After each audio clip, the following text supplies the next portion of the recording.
Welcome to tele update. हवेली के आंगन में आज एक अजीब सी खामोशी थी। वो हवेली जिसने हमेशा शोरगुल, रस्मों और रिश्तों की आवाज सुनी थी, आज सन्नाटे में डूबी हुई थी। दीवारों पर लगी दियों की रोशनी भी जैसे मंद पड़ गई थी, मानो वो भी इस घर की टूटी हुई खुशियों का गवाह बन गई हो। देव और वसुधा के बीच का रिश्ता, जो कभी मोहब्बत और विश्वास का प्रतीक था, अब समाज और परिवार की ठंडी नजरों के बीच परीक्षा दे रहा था। और इस बार इस परीक्षा की जड़ में थी चंद्रिका, वो औरत जिसने हमेशा वसुधा को नीचा दिखाने की ठान रखी थी। सुबह की पहली किरण के साथ ही हवेली में हलचल शुरू हुई थी। नौकरानियां फुसफुसा रही थीं, सुना है आज देव बाबू और वसुधा जी सबके सामने अपना रिश्ता कबूल करने वाले हैं। दूसरी बोली, अगर ऐसा हुआ तो चंद्रिका मैम तो आग बबूला हो जाएंगी। वसुधा ने आईने के सामने खड़ी होकर अपनी साड़ी का पल्लू ठीक किया। उसके चेहरे पर आत्मविश्वास था, लेकिन दिल में तूफान मचा था। उसने खुद से धीरे से कहा, अब और छिपाना नहीं, अब दुनिया को सच्चाई पता चलनी ही चाहिए। तभी कमरे का दरवाजा खुला और अंदर आया देव, जिसके चेहरे पर भी दृढ़ता साफ दिख रही थी। वो बोला, वसुधा, जो आज हम करने जा रहे हैं उससे सब कुछ बदल जाएगा। क्या तुम तैयार हो? वसुधा ने उसकी आंखों में देखकर कहा, मैं तुम्हारे साथ हूं देव, अब चाहे जो भी हो। देव ने उसका हाथ थाम लिया और दोनों नीचे हॉल की ओर बढ़ गए, जहां परिवार के सभी सदस्य इकट्ठे थे। चंद्रिका, नंदिनी, संजय और बाकी रिश्तेदार। माहौल तनाव से भरा हुआ था। चंद्रिका ने ठंडी मुस्कान के साथ कहा, तो आखिरकार तुम दोनों आ ही गए। क्या अब नया तमाशा देखने को मिलेगा? देव ने दृढ़ आवाज में कहा, आज कोई तमाशा नहीं होगा मां, आज बस सच्चाई सामने आएगी।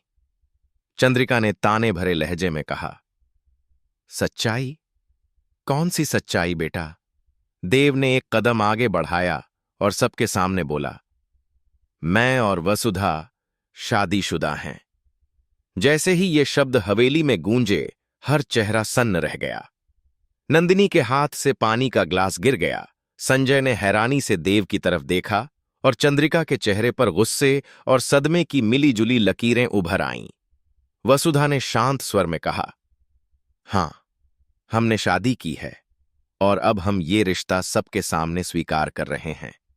चंद्रिका की आवाज गूंज उठी, तुम्हारी हिम्मत कैसे हुई मेरे बेटे को फंसाने की वसुधा? वसुधा ने जवाब दिया, मैंने किसी को नहीं फंसाया चंद्रिका जी, जो हुआ प्यार से हुआ। और अब ये रिश्ता किसी की मर्जी से नहीं, हमारी आत्मा से बंधा है। देव ने दृढ़ आवाज में कहा, मां, अब बस। वसुधा ने हमेशा इस घर की इज्जत रखी है, लेकिन आपने हमेशा उसे नीचा दिखाने की कोशिश की। चंद्रिका ने गुस्से में कहा, तुम्हें अंदाजा भी है कि तुमने क्या किया है देव? इस शादी से तुम्हारे पिता की आत्मा तक कांप जाएगी। देव ने कहा, अगर वो जिंदा होते तो वो मेरी खुशी को समझते मां। वसुधा बोली, मां जी, मैंने हमेशा आपकी इज्जत की, लेकिन आज मैं अपने अधिकार की बात कर रही हूं। मैं आपकी बहू हूं और इस घर का हिस्सा हूं। वातावरण और भी भारी हो गया था। चंद्रिका ने दहाड़ते हुए कहा, नहीं, इस औरत का इस घर से कोई लेना देना नहीं। यह हवेली मेरे बेटे की है और इस औरत का यहां कोई हक्का-हक्कोर नहीं। देव ने आगे बढ़कर कहा, अगर वसुधा का यहां हक्का नहीं तो मेरा भी नहीं मां। सब चौंक गए। क्या मतलब है तुम्हारा देव? नंदिनी ने पूछा। देव ने कहा, मतलब साफ है, अगर इस घर में मेरी पत्नी के लिए जगह नहीं तो मेरे लिए भी नहीं।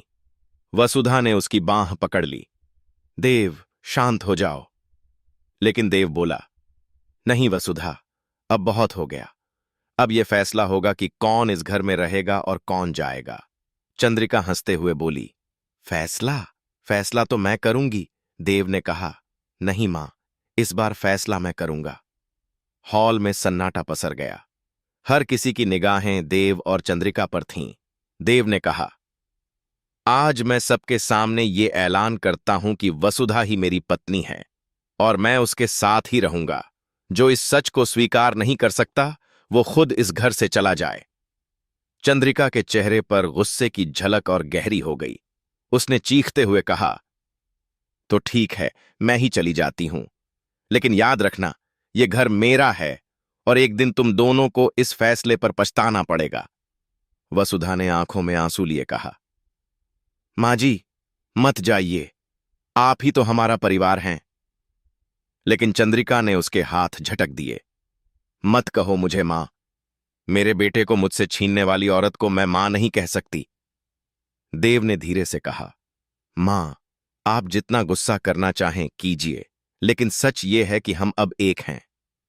चंद्रिका ने गुस्से में दरवाजा खोला और हवेली से बाहर चली गई। दरवाजे की आवाज गूंज उठी, जैसे किसी युग का अंत हो गया हो। देव ने वसुधा की ओर देखा। अब कोई हमें अलग नहीं कर सकता। वसुधा ने हल्की मुस्कान दी।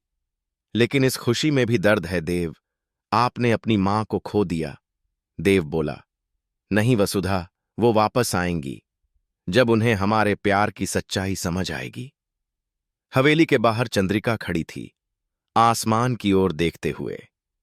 उसकी आंखों में आंसू नहीं थे, बल्कि ठंडा बदला था।